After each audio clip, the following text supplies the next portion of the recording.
Hello friends, ladies craze ಚಾನಲ್ಗೆ ನಿಮ್ಮೆಲ್ಲರಿಗೂ ಸ್ವಾಗತ. ಲಾಸ್ಟ್ ವಿಡಿಯೋದಲ್ಲಿ ಸ್ಯಾರಿಯಲ್ಲಿ ಸ್ಟಿಚ್ ಮಾಡಿರುವಂತಹ ಈ ಲೆಹಂಗಾದ ವಿಡಿಯೋವನ್ನು ಅಪ್ಲೋಡ್ ಮಾಡೀನಿ. ಇನ್ನೂ ನೋಡಿಲ್ಲ ಅಂದರೆ ಮೇಲ್ಗಡೆ ಐಕಾರ್ಡ್ನಲ್ಲಿ ಲಿಂಕ್ ಕೊಟ್ಟಿರ್ತೀನಿ, ಕ್ಲಿಕ್ ಮಾಡೋದ್ರ ಮೂಲಕ ವಿಡಿಯೋವನ್ನು ನೋಡ್ಬೋದು. ಹಾಗೆ ಬ್ಲೌಸ್ನ ಕಟ್ಟಿಂಗ್ ವಿಡಿಯೋವನ್ನು ಕೂಡ ಅಪ್ಲೋಡ್ ಮಾಡೀನಿ. ಒಂದೇ ವಿಡಿಯೋದಲ್ಲಿ ಫುಲ್ ಲೆಂಗ್ತ್ ಆಗಿಬಿಡ್ತೈತಿ, ವಿಡಿಯೋ ಭಾಳ ಲೆಂಗ್ತ್ ಆಗ್ತದೆ ಅಂತೇಳಿ ಬ್ಲೌಸ್ನ ಕಟ್ಟಿಂಗ್ ವಿಡಿಯೋ ಮತ್ತು ಸ್ಟಿಚಿಂಗ್ ವಿಡಿಯೋ ಸೆಪ್ರೇಟಾಗಿ ಅಪ್ಲೋಡ್ ಮಾಡಾಕ್ತೀನಿ. ಈಗ ಪ್ರಿನ್ಸಸ್ ಕಟ್ ಬ್ಲೌಸನ್ನು ನಾವು ಕಟ್ ಮಾಡ್ಕೊಂಡಿವಿ ಲಂಗಾದ ಮೇಲೆ. ಈಗ ಮೊದಲಿಗೆ ಪ್ರಿನ್ಸಸ್ ಕಟ್ನ ಮಧ್ಯಭಾಗವನ್ನು ಈಗ ಸ್ಟಿಚ್ ಮಾಡ್ಕೊಳ್ಳೋಣ. ನೋಡಿರಿ, ಈ ರೀತಿಯಾಗಿ ಮೇನ್ ಫ್ಯಾಬ್ರಿಕನ್ನು ಸೀದಾ ಇಟ್ಕೊಂಡು ಅದ್ರ ಮೇಲೆ ಕಟ್ ಮಾಡ್ಕೊಂಡಿರುವಂತಹ ಲೈನಿಂಗ್ ಬಟ್ಟೆಯನ್ನು ಕರೆಕ್ಟಾಗಿ ಜೋಡಿಸಿ ಈ ರೀತಿ ಇಟ್ಕೋರಿ. ಫ್ಯಾಬ್ರಿಕ್ ತುಂಬಾ ತೆಳ್ಳಗಿತ್ತಂದ್ರೆ ಪಿನ್ಸ್ಗಳನ್ನು ಹಾಕ್ಕೊಂಡು ಪಿನ್ಸ್ಗಳನ್ನು ಹಾಕ್ಕೊಂಡು ಸ್ಟಿಚ್ ಮಾಡೋದು ಒಳ್ಳೆಯದು. ಬಿಗಿನರ್ಸ್ ಇದ್ರಿ ಅಂತಂದ್ರೆ ಈ ರೀತಿ ಪಿನ್ಸ್ಗಳನ್ನು ಹಾಕ್ಕೊಂಡೇ ಸ್ಟಿಚ್ ಮಾಡ್ಕೊಳ್ರಿ.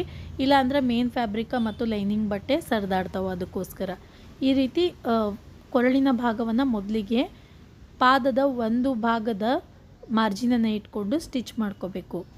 ನೋಡಿರಿ, ಈ ರೀತಿಯಾಗಿ ಒಂದು ಲೈನ್ ಸ್ಟಿಚ್ ಹಾಕ್ಕೊಳ್ಳೋಣ.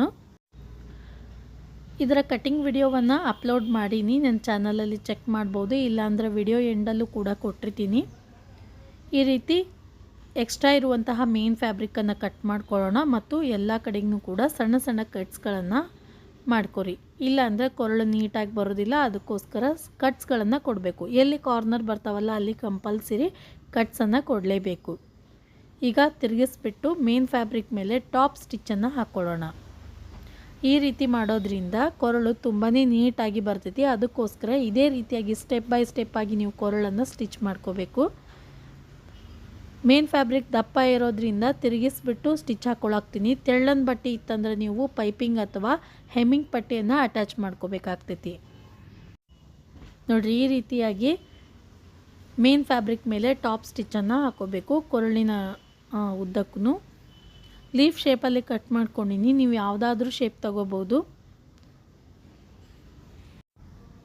ಹಾಗೆ ನಾನು ಈ ಸ್ಯಾರಿಯಲ್ಲಿ ಉಳಿದಿರುವಂತಹ ಬಟ್ಟೆಯನ್ನು ಯೂಸ್ ಮಾಡಿಕೊಂಡು 1 ವರ್ಷದ ಮಗುವಿಗೆ ಲಂಗ ಬ್ಲೌಸನ್ನು ಸ್ಟಿಚ್ ಮಾಡೀನಿ. ಆ ವಿಡಿಯೋವನ್ನು ಕೂಡ ಮುಂದೆ ಬರುವ ವಿಡಿಯೋಸ್ಗಳಲ್ಲಿ ಅಪ್ಲೋಡ್ ಮಾಡ್ತೀನಿ. ಬರುವಂತಹ ವಿಡಿಯೋಸ್ಗಳಲ್ಲಿ ನೀವು ಇವೆಲ್ಲ ವಿಡಿಯೋಸ್ಗಳನ್ನು ನೋಡಬೇಕಂದ್ರೆ ನಮ್ಮ ಚಾನಲನ್ನು ಸಬ್ಸ್ಕ್ರೈಬ್ ಮಾಡ್ಕೊಳ್ಳೋದ್ರಿಂದ ನಾನು ಹಾಕುವಂತಹ ಎಲ್ಲ ವಿಡಿಯೋಸ್ಗಳ ನೋಟಿಫಿಕೇಷನ್ ನಿಮ್ಮ ಮೊಬೈಲ್ಗೆ ಬರ್ತೈತಿ. ಈಗ ಎಲ್ಲ ಕಡೆಗೂ ಕೂಡ ಎಕ್ಸ್ಟ್ರಾ ಇರುವಂತಹ ಫ್ಯಾಬ್ರಿಕನ್ನು ಕಟ್ ಮಾಡಿಕೊಂಡು ದೊಡ್ಡ ದೊಡ್ಡ ಹೊಲಿಗೆಯನ್ನು ಹಾಕೋರಿ. 4 ಕಡೆಗೂ ಕೂಡ ದೊಡ್ಡ ಹೊಲಿಗೆಯನ್ನು ಹಾಕ್ಕೊಳ್ಳೋದ್ರಿಂದ ಬಟ್ಟೆ ಸರಿದಾಡದೇ ಇರ್ತೈತಿ. ನೋಡಿರಿ, ಫ್ರಂಟ್ ಪಾರ್ಟ್ನ ಮಿಡಲ್ ಪಾರ್ಟಿಗೆ ಈ ರೀತಿ ರೆಡಿ ಮಾಡ್ಕೊಂಡಿವಿ. ಈಗ ಪ್ರಿನ್ಸಸ್ ಕಟ್ನ 2 ಸೈಡ್ಸ್ಗಳನ್ನು ಸ್ಟಿಚ್ ಮಾಡ್ಕೋಬೇಕು. ಅದಕ್ಕಿಂತಲೂ ಮುಂಚೆ ಫ್ರಂಟ್ ಪಾರ್ಟನ್ನು ಸ್ಟಿಚ್ ಮಾಡ್ಕೊಂಡಿರ್ತೀವಲ್ಲ ಅದನ್ನು ಈ ರೀತಿ ಇಟ್ಟು 2 ಸೈಡ್ಸ್ಗಳನ್ನು ಸರಿಯಾಗಿ ಜೋಡಿಸಿ ಇಟ್ಕೊರಿ. ಯಾಕಂದರೆ ಕನ್ಫ್ಯೂಸ್ ಆಗ್ತಾವು. ಅದಕ್ಕೋಸ್ಕರ ಈ ರೀತಿ ಮೊದಲಿಗೆ ಲೈನಿಂಗ್ ಬಟ್ಟೆಯನ್ನು ಜೋಡಿಸ್ಕೊರಿ. ಅದರ ಮೇಲೆ ಮೇನ್ ಫ್ಯಾಬ್ರಿಕನ್ನು ಕರೆಕ್ಟಾಗಿ ಜೋಡಿಸ್ಕೊಂಡು ಈ ರೀತಿ ಇಟ್ಕೊರಿ. ಲೆಫ್ಟ್ ಮತ್ತು ರೈಟ್ ಪಾರ್ಟ್ಸ್ಗಳನ್ನು ಸರಿಯಾಗಿ ಜೋಡಿಸಿಟ್ಕೊರಿ. ನೆಕ್ಸ್ಟ್ 2 ಪಾರ್ಟ್ಸ್ಗಳ ಸುತ್ತಲೂ ಒಂದು ದೊಡ್ಡ ದೊಡ್ಡ ಹೊಲಿಗೆಯಿಂದ ಸ್ಟಿಚ್ ಹಾಕೋಬೇಕು. ನೋಡಿರಿ, ಈ ರೀತಿಯಾಗಿ ನಾವು ದೊಡ್ಡ ದೊಡ್ಡ ಹೊಲಿಗೆಯಿಂದ ಸ್ಟಿಚ್ ಹಾಕೋಬೇಕು. ಹಾಗೆ ನಾನು ಸ್ಯಾರಿಯಲ್ಲಿ 7 ರಿಂದ 8 ವರ್ಷದ ಮಗುವಿಗೆ ಅಂಬ್ರೆಲಾ ಫ್ರಾಕ್ ವಿತ್ ಅಂಬ್ರೆಲಾ ಸ್ಲೀವ್ಸ್ನ ವಿಡಿಯೋವನ್ನು ಕೂಡ ಅಪ್ಲೋಡ್ ಮಾಡೀನಿ. ಈ ರೀತಿಯಾದಂತಹ ಡ್ರೆಸ್ಸನ್ನು ಸ್ಟಿಚ್ ಮಾಡೀನಿ. ಅದನ್ನು ನೋಡಬೇಕಂದ್ರೆ ಮೇಲ್ಗಡೆ ಐಕಾರ್ಡ್ನಲ್ಲಿ ಲಿಂಕ್ ಕೊಟ್ಟಿರ್ತೀನಿ. ಅದ್ರ ಮೇಲೆ ಕ್ಲಿಕ್ ಮಾಡೋದ್ರ ಮೂಲಕ ನೀವು ವಿಡಿಯೋವನ್ನು ನೋಡ್ಬೋದು. ನೋಡಿರಿ, ಈ ರೀತಿಯಾಗಿ ಎಲ್ಲ ಕಡೆಗೂ ಕೂಡ ದೊಡ್ಡ ದೊಡ್ಡ ಹೊಲಿಗೆಯಿಂದ ಸ್ಟಿಚ್ ಹಾಕ್ಕೊಳ್ಳೋಣ. ಎಕ್ಸ್ಟ್ರಾ ಇರುವಂತಹ ಫ್ಯಾಬ್ರಿಕನ್ನು ಕಟ್ ಮಾಡ್ಕೋಬೇಕು. ಈಗ ಪ್ರಿನ್ಸಸ್ ಕಟ್ನ 2 ಸೈಡ್ಸ್ಗಳನ್ನು ಈ ರೀತಿ ಸ್ಟಿಚ್ ಮಾಡಿ ರೆಡಿ ಮಾಡಿ ಇಟ್ಕೊಂಡಿವಿ. ಈ 2 ಪಾರ್ಟ್ಸ್ಗಳನ್ನು 2 ಸೈಡಲ್ಲೂ ಕೂಡ ಅಟ್ಯಾಚ್ ಮಾಡ್ಕೋಬೇಕು. ಮಿಡಲ್ ಪಾರ್ಟನ್ನು ಸೀದಾ ಇಟ್ಕೊಳ್ರಿ. ಅದ್ರ ಮೇಲೆ ಯಾವ ಸೈಡ್ ಪಾರ್ಟನ್ನು ಅಟ್ಯಾಚ್ ಮಾಡ್ಕೋಬೇಕಾಗೈತಿ ಅದನ್ನು ಉಲ್ಟಾ ಇಟ್ಕೊಂಡು ಈ ರೀತಿ ಸ್ಟಿಚ್ ಹಾಕ್ಕೊಳ್ರಿ. ಮೇಲಿಂದ ಹಾಕೋಬೋದು, ಇಲ್ಲಾಂದರೆ ಕೆಳಗಡೆಯಿಂದನೂ ಕೂಡ ಹಾಕೋಬೋದು. ನೀವು ಕರೆಕ್ಟಾಗಿ ಬ್ಲೌಸ್ ಕಟ್ ಮಾಡ್ಕೊಂಡಿದ್ರಿ ಅಂದ್ರೆ ನಾ ತೋರಿಸ್ದಾಗೆ ಕರೆಕ್ಟಾಗಿ ಎಂಡ್ ಆಗ್ತಾವೆ 2 ಕಡೆಗೂ ಕೂಡ. ಸ್ವಲ್ಪ ಹೆಚ್ಚು ಕಡಿಮೆ ಆಯ್ತಂದ್ರೆ ಒಂದು ಕಡೆಗೆ ಹೆಚ್ಚು ಉಳಿತೈತಿ ಬಟ್ಟೆ, ಇನ್ನೊಂದು ಕಡೆಗೆ ಕಡಿಮೆ ಉಳಿತೈತಿ. ಅದಕ್ಕೋಸ್ಕರ ಮೆಜರ್ಮೆಂಟ ಕರೆಕ್ಟಾಗಿ ಕಟ್ ಮಾಡ್ಕೊಂಡ್ರೆ ಈ ರೀತಿ ಕರೆಕ್ಟಾಗಿ ಎಂಡ್ ಆಗ್ತಾವೆ. ಮೊದಲಿಗೆ ಮಿಡಲ್ ಪಾರ್ಟನ್ನು ನೀಟಾಗಿ ಸ್ಟಿಚ್ ಮಾಡಿಕೊಡ್ರಿ. ಅದಾದಮೇಲೆ ಎರಡೂ ಸೈಡ್ ಪಾರ್ಟ್ಸ್ಗಳನ್ನು ನಾವು ಕರೆಕ್ಟಾಗಿ ಜೋಡಿಸಿಟ್ಕೋಬೇಕು. ಬಿಗಿನರ್ಸ್ಗಳಿದ್ರಂದ್ರೆ ಸ್ವಲ್ಪ ಕನ್ಫ್ಯೂಸ್ ಆಗ್ತಾವೆ. ನೋಡಿಕೊಂಡು ಲೆಫ್ಟ್ ರೈಟ ನೀವು ಕಟ್ ಮಾಡಬೇಕಾದ್ರೆ ಎಲ್ಲ ಆರ್ ಅಂಥೇಳಿ ಚಾಕಿಂದ ಮಾರ್ಕ್ ಮಾಡಿ ಇಟ್ಕೊಂಡ್ರಂದ್ರೆ ನಿಮ್ಗೆ ಸ್ಟಿಚ್ ಮಾಡಬೇಕಾದ್ರೆ ಈಸಿ ಆಗ್ತೈತಿ. ನೋಡಿರಿ, ಈ ರೀತಿಯಾಗಿ ಎರಡು ಸೈಡ್ಸ್ಗಳನ್ನು ಅಟ್ಯಾಚ್ ಮಾಡ್ಕೊಂಡು ಆದಮೇಲೆ ಫ್ರಂಟ್ ಪಾರ್ಟ್ ಈಗ ರೆಡಿ ಆಗೈತಿ. ಎರಡು ಸೈಡ್ಸಲ್ಲೂ ಕೂಡ ಒಂದೊಂದು ಎಕ್ಸ್ಟ್ರಾ ಹೊಲಿಗೆಯನ್ನು ಹಾಕೋರಿ ಮಜಬೂತ್ಗಾಗಿ. ನೋಡಿರಿ, ಈ ರೀತಿಯಾಗಿ ಸ್ಟಿಚ್ ಮಾಡ್ಕೊಂಡು ಆದಮೇಲೆ ಕೆಳಗಡೆಗೆ ಒಂದು ಸ್ವಲ್ಪ ಹೆಚ್ಚು ಬಂದಿರ್ತೈತಿ. ಒಂದು 2ರಿಂದ 3 ಪಾಯಿಂಟ್ನಷ್ಟು. ಬಟ್ಟೆ ಸೀದಾ ಇರೋಂಗಿಲ್ಲ. ಟಕ್ಸ್ ರೀತಿಯಲ್ಲಿ ಸ್ಟಿಚ್ ಮಾಡ್ಕೊಂಡಿರ್ತೀವಲ್ಲ, ಈ ರೀತಿ ಸ್ವಲ್ಪ ಕಟ್ ಮಾಡ್ಕೊಂಡ್ವಿ ಅಂದ್ರೆ ಫ್ರಂಟ್ ಪಾರ್ಟ್ ಈಗ ರೆಡಿ ಆಗೈತಿ. ಕೆಳಗಡೆಗೆ ನಾವು ಫಿನಿಶಿಂಗ್ ಪಟ್ಟಿಯನ್ನು ಅಟ್ಯಾಚ್ ಮಾಡ್ಕೋಬೇಕು. ಬ್ಯಾಕ್ ಪಾರ್ಟನ್ನು ಸ್ಟಿಚ್ ಮಾಡ್ಕೊಂಡು ಆದಮೇಲೆ ಎರಡು ಅಳತೆಯನ್ನು ನೋಡಿಕೊಂಡು ಸ್ಟಿಚ್ ಮಾಡ್ಕೊಳ್ಳೋಣ. ಪ್ರಿನ್ಸಸ್ ಕಟ್ನ ಫ್ರಂಟ್ ಪಾರ್ಟ್ ಈಗ ರೆಡಿ ಆಗೈತಿ. ಬ್ಯಾಕ್ ಪಾರ್ಟನ್ನು ಸ್ಟಿಚ್ ಮಾಡ್ಕೊಳ್ಳೋಣ. ಬ್ಯಾಕ್ ಪಾರ್ಟ್ನ ಮೇನ್ ಫ್ಯಾಬ್ರಿಕನ್ನು ಸೀದಾ ಇಟ್ಕೊಂಡಿನಿ. ಅದ್ರ ಮೇಲೆ ಕಟ್ ಮಾಡ್ಕೊಂಡಿರುವಂತಹ ಮೇನ್ ಫ್ಯಾಬ್ರಿಕನ್ನು ಈ ರೀತಿ ಇಟ್ಕೊಂಡು ಪಿನ್ಸ್ಗಳ ಮೂಲಕ ಸೆಕ್ಯೂರ್ ಮಾಡಿಕೊಂಡು ಕೊರಳಿನ ಭಾಗವನ್ನು ನೀಟಾಗಿ ಸ್ಟಿಚ್ ಮಾಡ್ಕೋಬೇಕು. ನೋಡಿರಿ, ಈ ರೀತಿಯಾಗಿ ಕೊರಳಿನ ಶೇಪ್ ಕರೆಕ್ಟಾಗಿ ಬರುವಂಗೆ ನಾವು ಸ್ಟಿಚ್ ಮಾಡ್ಕೋಬೇಕು. ಈ ಪ್ರಿನ್ಸಸ್ ಕಟ್ ಮತ್ತು ಒನ್ ಟಕ್ಸ್ ಬ್ಲೌಸ್ಗಳನ್ನು ನೀವು ಆರಾಮಾಗಿ ಮನೆಯಲ್ಲಿ ನೀವೇ ಸ್ಟಿಚ್ ಮಾಡ್ಕೋಬೋದು. ಭಾಳ ಚಂದ ಕೂಡ್ತಾವು ಮೈಯಾಗ. ಒಂದು ಸರ್ತಿ ಟ್ರೈ ಮಾಡಿ ನೋಡಿರಿ. ಕಾಟನ್ ಬಟ್ಟೆಯಲ್ಲಿ ಬಿಗಿನರ್ಸ್ಗಳು ಕಾಟನ್ ಬಟ್ಟೆಯಲ್ಲಿ ಸ್ಟಿಚ್ ಮಾಡೋದು ಭಾಳ ಉತ್ತಮ ಫಸ್ಟಿಗೆ.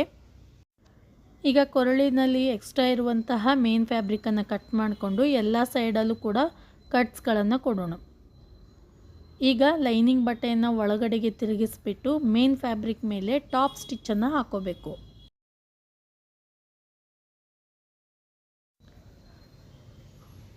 ಈ ರೀತಿ ಕಾರ್ನರ್ ಬಂದಾಗ ಸ್ವಲ್ಪ ನೀಟಾಗಿ ಸಾವಕಾಶವಾಗಿ ಸ್ಟಿಚ್ ಹಾಕೋರಿ. ಶೇಪ್ ಹೋಗಿಬಿಡ್ತೈತಿಲ್ಲ ಅಂದ್ರೆ. ನೋಡಿರಿ, ಈ ರೀತಿಯಾಗಿ ಬ್ಯಾಕ್ ಪಾರ್ಟ್ನ ಕೊರಳಿನ ಸ್ಟಿಚ್ ಮಾಡ್ಕೋಬೇಕು. ನೋಡಿರಿ, ಈಗ ಎಕ್ಸ್ಟ್ರಾ ಇರುವಂತಹ ಮೇನ್ ಫ್ಯಾಬ್ರಿಕನ್ನು ಕಟ್ ಮಾಡ್ಕೊರಿ. ಕಟ್ ಮಾಡಿಕೊಂಡು ಎಲ್ಲ ಸೈಡಲ್ಲೂ ಕೂಡ ಪೂರ್ತಿ ಕಾರ್ನರ್ಗೆ ಪೂರ್ತಿ ಎಂಡ್ಗೆ ಒಂದು ಲೈನ್ ಸ್ಟಿಚ್ ಹಾಕೋಬೇಕು. ಈಗ ಬ್ಯಾಕ್ ಪಾರ್ಟಲ್ಲಿ ಟಕ್ಸನ್ನು ಸ್ಟಿಚ್ ಮಾಡ್ಕೊಳ್ಳೋಣ. ನಾರ್ಮಲ್ ಬ್ಲೌಸಲ್ಲಿ ಯಾವ ರೀತಿ ನಾವು ಸ್ಟಿಚ್ ಮಾಡ್ಕೋತೀವಲ್ಲ ಟಕ್ಸನ್ನು, ಅದೇ ರೀತಿಯಲ್ಲಿ ಈ ಬ್ಲೌಸಲ್ಲೂ ಕೂಡ ಸ್ಟಿಚ್ ಮಾಡ್ಕೊಳ್ಳೋಣ. ಇಲ್ಲಾಂದರೆ ನೀವು ಬ್ಯಾಕ್ ಪಾರ್ಟ್ನ ಸೆಂಟರ್ ಪಾಯಿಂಟನ್ನು ಮಾರ್ಕ್ ಮಾಡಿಕೊಂಡು ಅಲ್ಲಿಂದ ಎರಡೂ ಸೈಡಲ್ಲೂ ಕೂಡ ಟಕ್ಸ್ನ ಅಗಲ ಎಷ್ಟಿರಬೇಕು ಬ್ಯಾಕ್ ಪಾರ್ಟಲ್ಲಿ ಅದನ್ನು ಮಾರ್ಕ್ ಮಾಡ್ಕೊರಿ. 4 ಇಂಚು ಮತ್ತು ಟಕ್ಸ್ನ ಉದ್ದ 4.5 ಇಂಚು ಇಟ್ಕೋಬೇಕು. ಆ ರೀತಿಯಲ್ಲೂ ಕೂಡ ನೀವು ಮಾಡ್ಕೋಬೋದು. ಈಗ ನಾರ್ಮಲ್ ಬ್ಲೌಸಲ್ಲಿ ನಾವು ಶೋಲ್ಡರನ್ನು ಕರೆಕ್ಟಾಗಿ ಫೋಲ್ಡ್ ಮಾಡಿಕೊಂಡು ಸೆಂಟರಲ್ಲಿ ನಾವು ಸ್ಟಿಚ್ ಮಾಡ್ಕೋತೀವಿ ಟಕ್ಸನ್ನು.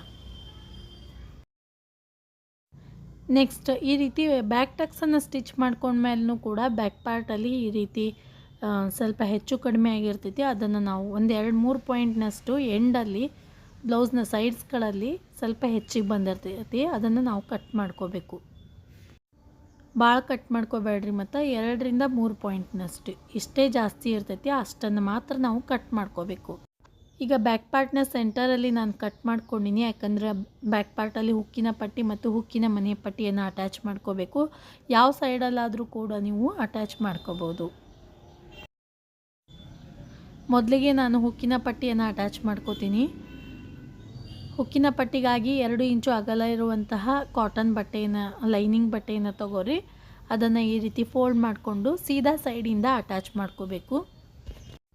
ಈಗ ಅದನ್ನು ಒಳಗಡೆಗೆ ತಿರುಗಿಸ್ಬಿಟ್ಟು ಎರಡೂ ಕಡೆಗೂ ಕೂಡ ಒಂದು ಅರ್ಧ ಇಂಚ್ ಹೆಚ್ಚಿಗೆ ತಗೋರಿ. ಎಲ್ಲಿ ಫಿನಿಶಿಂಗ್ ಇರ್ತೈತಿ ಕೊರಳಿನ ಭಾಗದಲ್ಲಿ ನಮ್ಮದು ಫಿನಿಶಿಂಗ್ ಐತಿ, ಅದಕ್ಕೋಸ್ಕರ ಅಲ್ಲಿಗೆ ನಾನು ಪಟ್ಟಿಯನ್ನು ಫೋಲ್ಡ್ ಮಾಡಿಕೊಂಡು ಸ್ಟಿಚ್ ಮಾಡ್ಕೊಳಾಕ್ತೀನಿ. ನೆಕ್ಸ್ಟ್ ಇನ್ನೊಂದು ಸೈಡಲ್ಲಿ ಹುಕ್ಕಿನ ಮನೆ ಪಟ್ಟಿಗಾಗಿ ನಾವು 3 ಇಂಚು ಅಗಲ ಇರುವಂತಹ ಪಟ್ಟಿಯನ್ನು ತಗೋಬೇಕು. ಉಲ್ಟಾ ಸೈಡಲ್ಲಿ ಇದನ್ನು ಅಟ್ಯಾಚ್ ಮಾಡ್ಕೊಳ್ಳೋಣ. ಮತ್ತು ಈ ರೀತಿ ತಿರುಗಿಸ್ಬಿಟ್ಟು ಮತ್ತೊಂದು ಸ್ಟಿಚ್ ಹಾಕೋಬೇಕು ಕೊನೆಗೆ. ನೆಕ್ಸ್ಟ್ ಇದನ್ನು ಈ ರೀತಿ ಫೋಲ್ಡ್ ಮಾಡಿಕೊಂಡು ಮತ್ತು ಡಬಲ್ ಫೋಲ್ಡ್ ಮಾಡ್ಕೊರಿ. ಹುಕ್ಕಿನ ಮನೆ ಪಟ್ಟಿಗಾಗಿ ಡಬಲ್ ಫೋಲ್ಡ್ ಮಾಡಿಕೊಂಡು ಕೊನೆಗೆ ಒಂದು ಲೈನ್ ಸ್ಟಿಚ್ಚು ಮತ್ತು ಮಧ್ಯದಲ್ಲಿ ಒಂದು ಲೈನ್ ಸ್ಟಿಚ್ ಹಾಕೋಬೇಕು.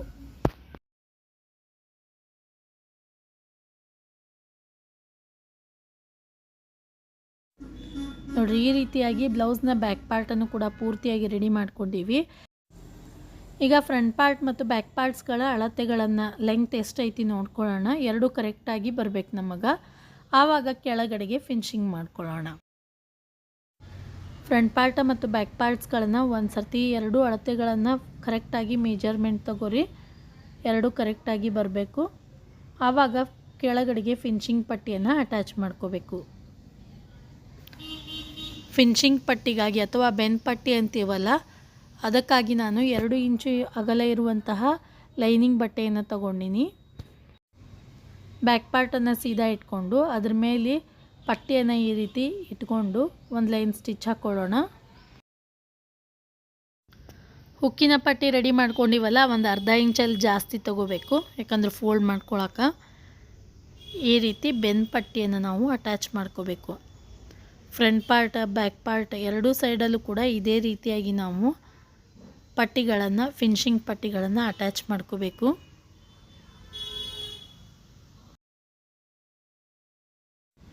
ನೋಡಿರಿ ಈ ರೀತಿಯಾಗಿ ಬ್ಲೌಸ್ನ ಬ್ಯಾಕ್ ಪಾರ್ಟಲ್ಲಿ ನಾನು ಎರಡೂ ಸೈಡಲ್ಲೂ ಕೂಡ ಬೆನ್ ಪಟ್ಟಿಯನ್ನು ಅಟ್ಯಾಚ್ ಮಾಡ್ಕೊಂಡಿನಿ. ಅದೇ ರೀತಿಯಾಗಿ ಫ್ರಂಟ್ ಪಾರ್ಟಲ್ಲೂ ಕೂಡ ನಾವು ಫಿನಿಶಿಂಗ್ ಪಟ್ಟಿಯನ್ನು ಅಟ್ಯಾಚ್ ಮಾಡ್ಕೋಬೇಕು.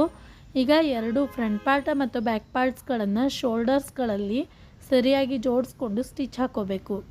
ಒಂದು ಪಾರ್ಟನ್ನು ಸೀದಾ ಇಟ್ಕೋರಿ, ಅದ್ರ ಮೇಲೆ ಇನ್ನೊಂದು ಪಾರ್ಟನ್ನು ಕರೆಕ್ಟಾಗಿ ಜೋಡಿಸ್ಕೊಂಡ್ರಿ.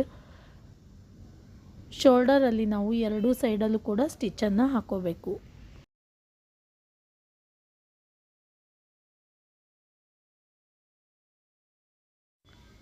ನೋಡಿರಿ ಈ ರೀತಿಯಾಗಿ ನಾನು ಎರಡು ಸೈಡ್ಸ್ಗಳನ್ನು ಜೋಡಿಸ್ಕೊಂಡಿನಿ, ಫ್ರಂಟ್ ಪಾರ್ಟ ಮತ್ತು ಬ್ಯಾಕ್ ಪಾರ್ಟ್ಸ್ಗಳನ್ನು. ನೆಕ್ಸ್ಟ್ ನಾವು ಸ್ಲೀವ್ಸನ್ನು ಅಟ್ಯಾಚ್ ಮಾಡ್ಕೋಬೇಕು.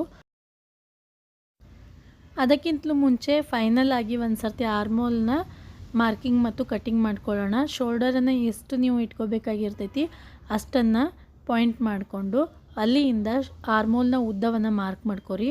5.5 ಇಂಚ್ಗೆ ನಾನು ಆರ್ಮೋಲ್ನ ಉದ್ದವನ್ನು ಮತ್ತೊಮ್ಮೆ ಮಾಡ್ಕೊಳಕ್ತೀನಿ. ಮತ್ತು ಫ್ರಂಟ್ ಪಾರ್ಟ್ ಮತ್ತು ಬ್ಯಾಕ್ ಪಾರ್ಟ್ಸ್ಗಳಲ್ಲಿ ಫ್ರಂಟ್ ಪಾರ್ಟಲ್ಲಿ 1 ಇಂಚು ಮತ್ತು ಬ್ಯಾಕ್ ಪಾರ್ಟಲ್ಲಿ 1.5 ಇಂಚ್ಗೆ ಆರ್ಮೋಲನ್ನು ರೌಂಡ್ ಶೇಪ್ ತಗೋಬೇಕು.